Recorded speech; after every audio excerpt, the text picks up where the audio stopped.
Welcome back to the Bookcase build series. Today we are finishing this case. We're going to put the back on, we're going to sand it, and we're going to get some finish on it. This is going to take probably a few days, but we're going to jam it all in one fun action-packed episode for you. Let's get into it.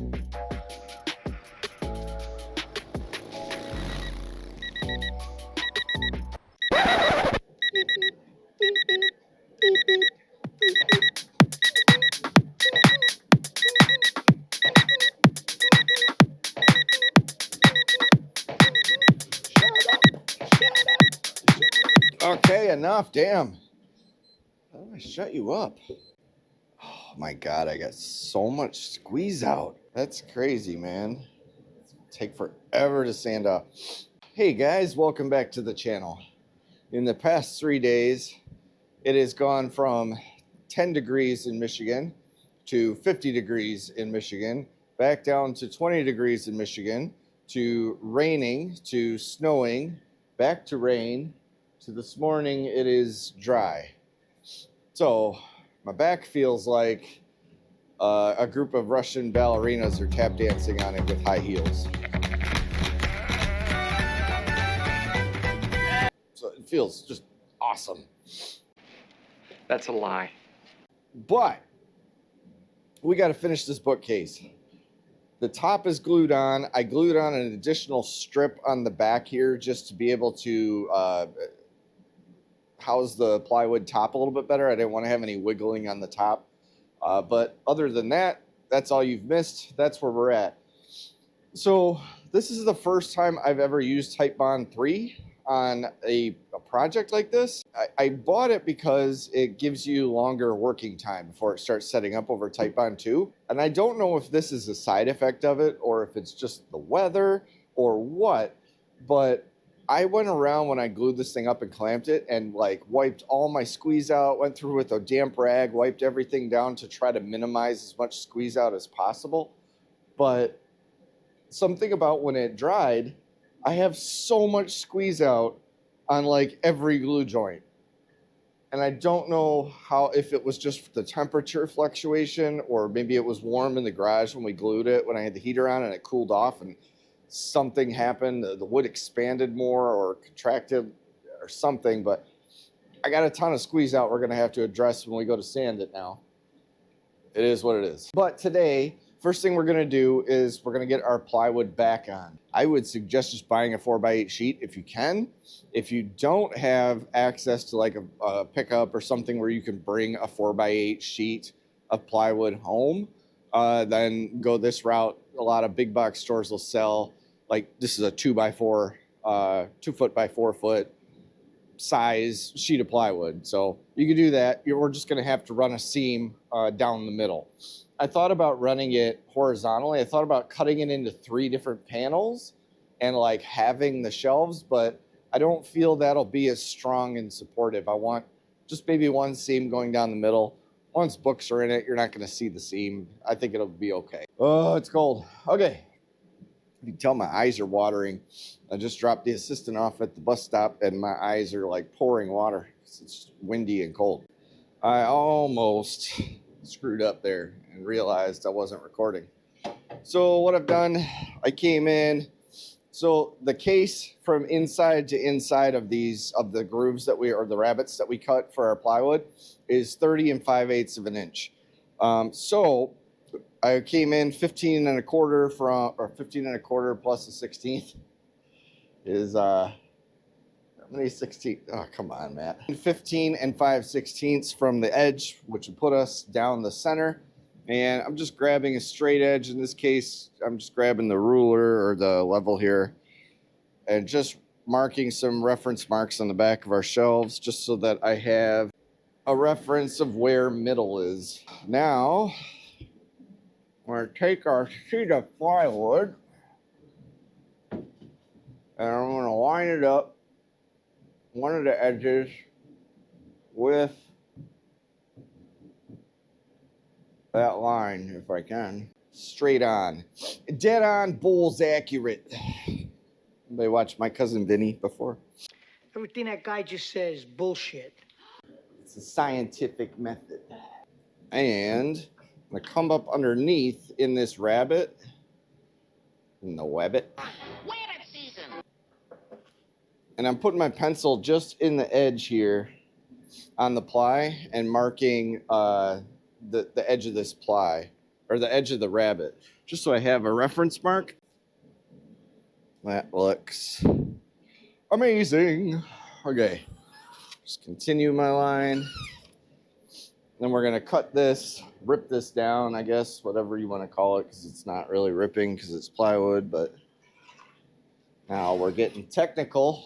Light on the situation. Crosscut saw. That's gonna, oh my gosh, that's gonna wiggle everywhere. What if we do that? That, sure, I could work. Why not?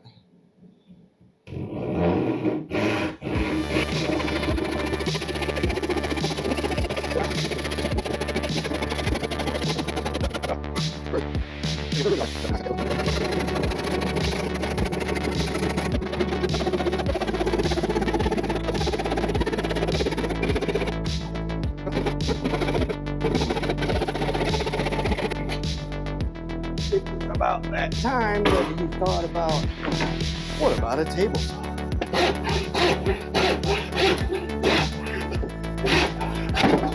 Oh. Want to see a beauty of a cut? We gotta fix all that. Now, you're just rare form today.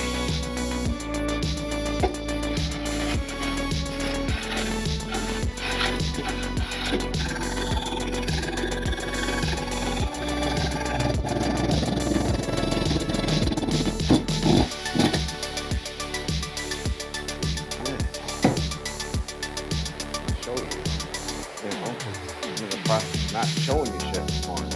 So here's our plywood back. We're about a 1/4 inch over here. About a 1/4 inch from the bottom. That's intentional. I just took an extra 1/4 inch off just so that this side won't be on the floor. I don't know if that's important or not, but for some reason this morning I'm thinking I'd rather have 1, 2, 3 points of contact than having 4. I don't think that this case would be out of square, but maybe it's on an unsquare floor or something. It's up to you if you want to do that or just come all the way down. I did this intentionally. When people comment, oh, it's not lined up in the bottom. So right here, I got a little Swahili in the cut there at the end. Not as bad as this one, but you know, still equally as bad. So if you see, we are up a little bit here. So we're gonna plane the batter side off so that we can fit this down nice and snug. We're just a hair or two over. So we'll plane a little bit of this off and get it fitting nice and tight. Sawing is not an easy task this morning, apparently. Follow Matao Outdoors. Subscribe down below for all your sawing tips and tricks. We'll teach you how to saw good-ish.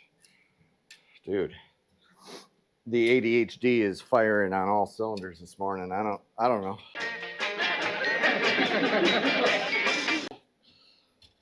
Don't know.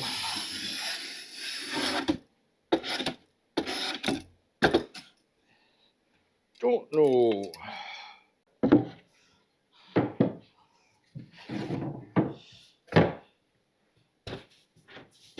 Oh, look at that. Yeah.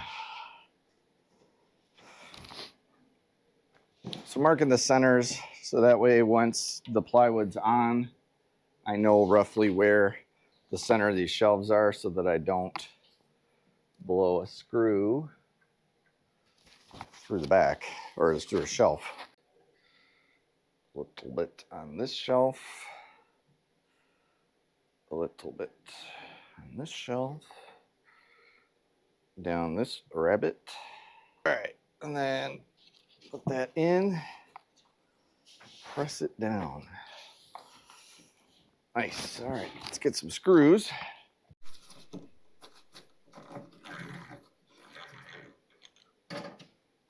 So just running a pilot hole an inch in from each side. I'm going to put 2 screws per panel.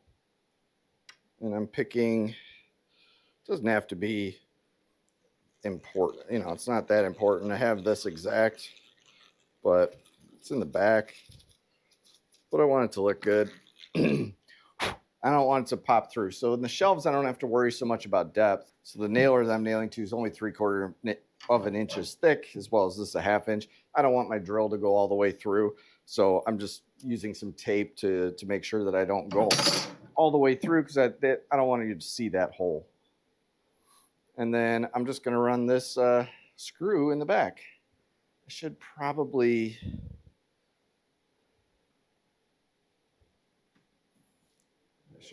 chamfer that.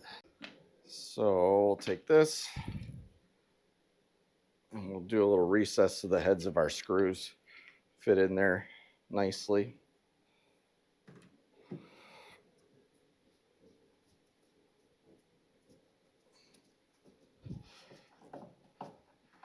So these screws are going to act like clamps as well. So it's going to pull, if you do have any gapping or anything between your shelf and your ply, the screws will kind of pull everything nice and tight to themselves, and it'll really ensure a good solid bond with that glue.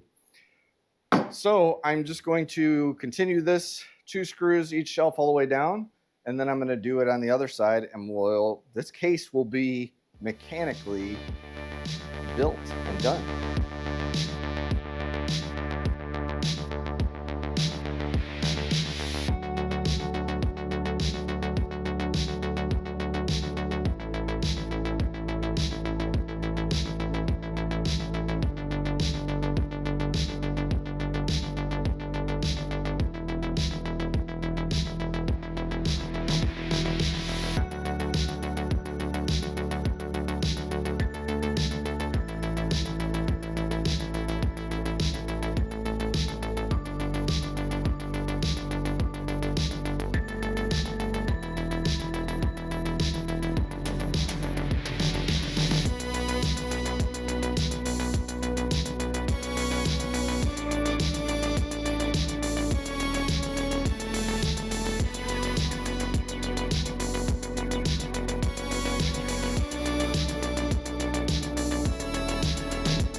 All right, so yesterday I got all this thing kind of sanded. I sanded it up to 150 grit. So right now I broke all the edges, went around the entire thing, sanded everything, tried to chip off as much of the glue squeeze out and stuff on the shelves as I could. And everything is now to 150 grit. So now I'm going to go through and do it all over again with 220. At 220, I'm going to stop. I'm not going any further past 220. No matter what I'm finishing this with, I don't need to go smoother than 220. Once I get this whole thing sanded with 220, then I'm going to water pop everything and then sand it at 220 again. So let's just get into sanding, I guess. So as you're sanding, if you don't know what breaking the edges is, when we build this whole thing out and we're planing, when we build our case out, we plane these nice, crisp, sharp edges on everything so that we can measure easier and build things nice and square, and things butt up to each other. Not perfect, right? Sucking in dust. However, those edges are really, really fragile. So with normal use, you're putting books in and out of this, or a table or whatever you're building. Normal use of hitting that, you risk chipping that corner, that nice crisp corner off real easy. And that's how you get splinters and chunks out of your wood, and just how it just doesn't end up holding up. That edge will not hold up. So what we do is called breaking the edges. Now you can do this with a block plane and put like a nice little chamfer. So you could take a block plane, run it along the edge, and put a nice little chamfer on that. Or in this case, it's a bookcase. There's a lot of use in and out of it. I'm kind of taking my sanding block as I go and just kind of rounding the corners just a little bit. It's just, you know, just enough that when you're touching it to the hand, it feels nice and soft, right? It's not going to chip out. Especially do this on, go a little bit more extreme on things that come in contact with the ground, like feet and things, especially on chairs. You'll see like large chamfers and stuff on chair legs and feet. So as it's sliding across the floor, it's not going to catch something and rip a big chunk out of your piece of wood. So I'm going to keep at this, and I'll be back when we're ready for finish.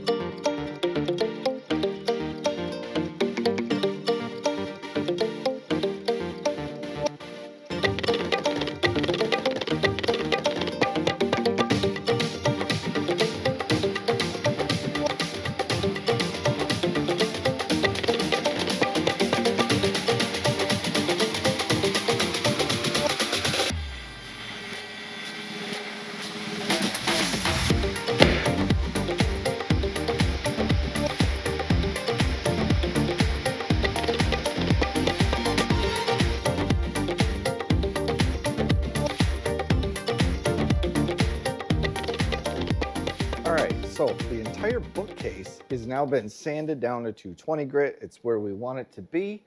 It's now time to finish it. A couple of the options that we have is, first up is like a polyurethane. So you can do like a polyurethane stain or spray like this. It kind of sprays on just like spray paint, but gives it like a hard plastic looking shiny surface. The more coats you put on, the thicker, the shinier it looks, right? Now, if you don't want the spray option, you can get polyurethane in a can as well, where you brush it on in multiple coats, kind of sand in between, and it gives you that same look.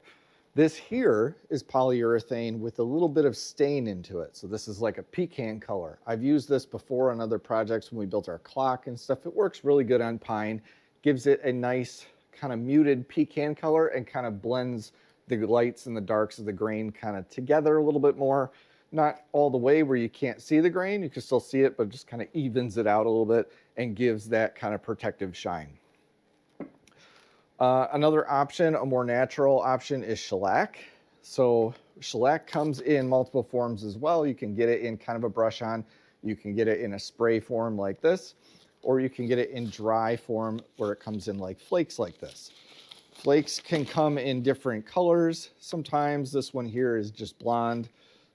Basically, you put it in a jar, you mix it with a little bit of denatured alcohol. It lasts for about 6 months in a jar like this, and you can brush it on in multiple layers.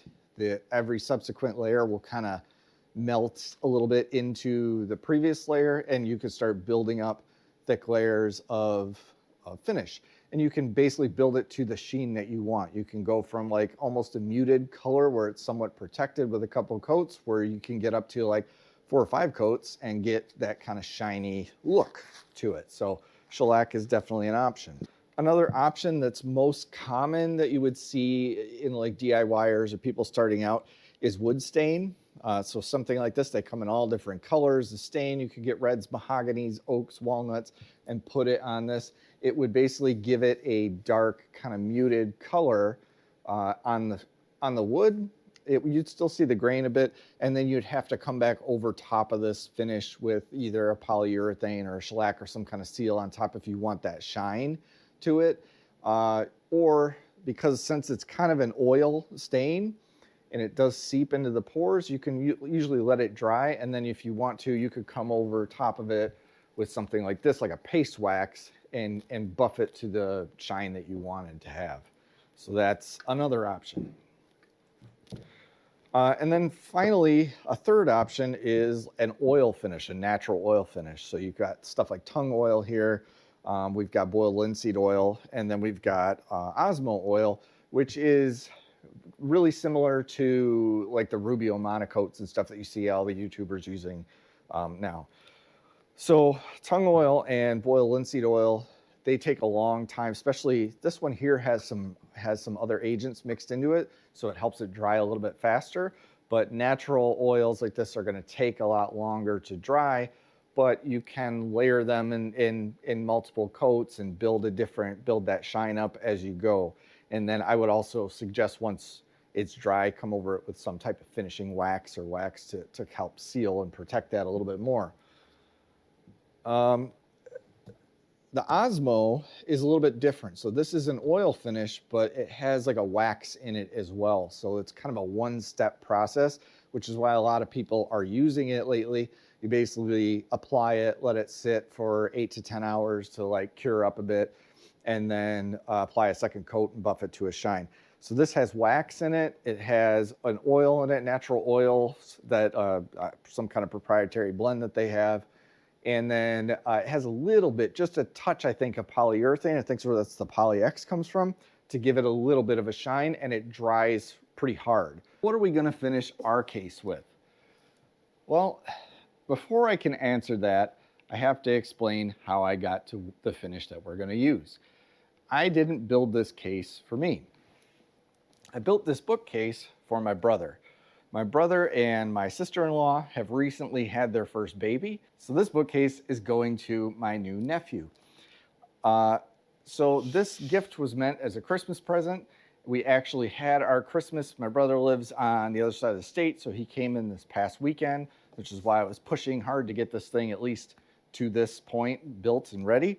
So we presented the case to him, and I gave them some options on finish. They chose the Osmo oil to finish this bookcase out. I think that's a really good choice. It's gonna give the natural feel of the wood. It's gonna bring out some of that natural beauty of the pine and give it a little bit of a warmer color.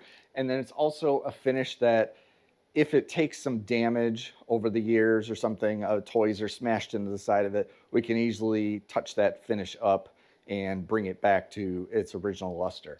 So to apply Osmo finish, it's really easy. You shake it real well, stir it well, and it comes out kind of almost like a brownish purple color, depending on which one you get. So depending on the project size that you're doing, you can apply this with a small brush. You can apply it just on a rag. You can use white Scotch-Brite pad, which is what they recommend. You can pour oil on the project if it's larger, use the squeegee and kind of spread it, you know, flood the area and kind of spread it out type of a way. Since this is a little bit of a larger project and has a lot of cracks and crevices and stuff, I'm just going to use just a traditional little foam brush and kind of apply it. So what you want to do is not leave any pooling. So it's basically wipe on, wipe off. You're going to apply the oil throughout, let it soak into the wood for about 5 minutes, and then come back and wipe it off with either a white Scotch-Brite pad or a rag, clean rag or something is fine as well. Paper towel if it's lint-free, like good shop rags or something. And wipe that oil off. Let it dry for about 8 to 10 hours, and then apply a second coat. All right. So I'm gonna start on the bottom, just because it's the closest to you guys to see. So I'm just gonna load it up a little bit. Not that I need finish down here, but I'm gonna finish everywhere. This is a really low VOC oil, so it doesn't really off-gas that much. It's got a little bit of some chemical dryers in it to help it dry a little bit faster, but not enough that you need like a respirator or anything. So you can really see here, this angle hopefully, the difference in color that it brings out. It just gives a nice, it's clear.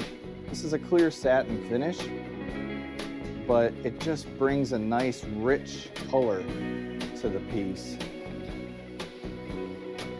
So this is the first coat. The second coat we're gonna do, instead of rubbing it off with a paper towel, we're gonna use those white Scotch-Brite pads. That is literally the only difference. But right now, I'm working on an actual show side. So I'm just kind of using my rag to really rub it in and get that oil pushed down into the grain, let it absorb up as much as possible, and then coming back with a cleaner side and ensuring we rub off any excess oil.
gonna let this dry now for another 8 to 10 hours.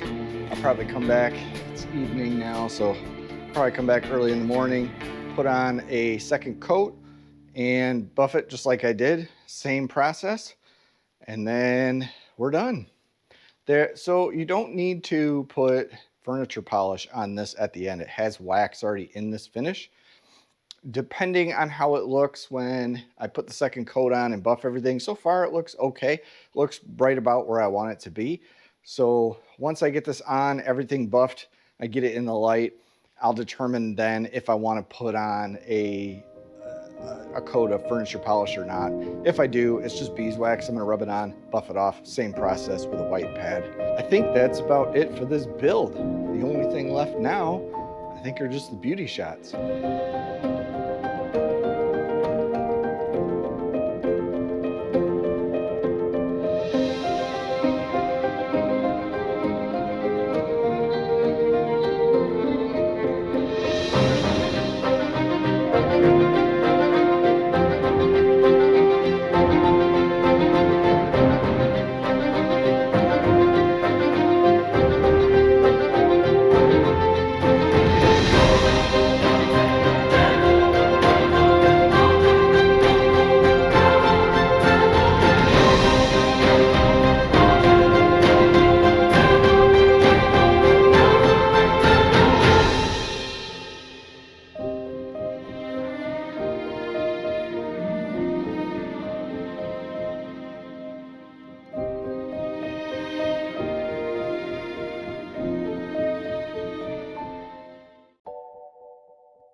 That's it. The case is done. It's wrapped up, ready to be shipped off to my brother on the other side of the state for my nephew to enjoy for hopefully years to come. That's it for this series as well. If you enjoyed this series, let me know down in the comments below, or by giving me a thumbs up, or if you would like, subscribe down below. Doesn't cost you nothing, and it's a great way to let me know that you're enjoying the type of content that I'm putting out. I still am going to release a kind of a full build video here in the next week or so. It'll be kind of a ASMR style of just from beginning to end. If you didn't want to have this, if you want to see the case built in its entirety without the tutorials along with it, that'll be the video for you. So, but if you've made it this far, you've watched the whole tutorial. So anyway, if you like this type of content, subscribe down below, click the bell so you don't miss more content like it in the future. Give me a thumbs up on this video, comment, and let me know that how awesome I am and how great you think this case is, or vice versa. You know, I just might not reply to those. And I'll see you on the next one.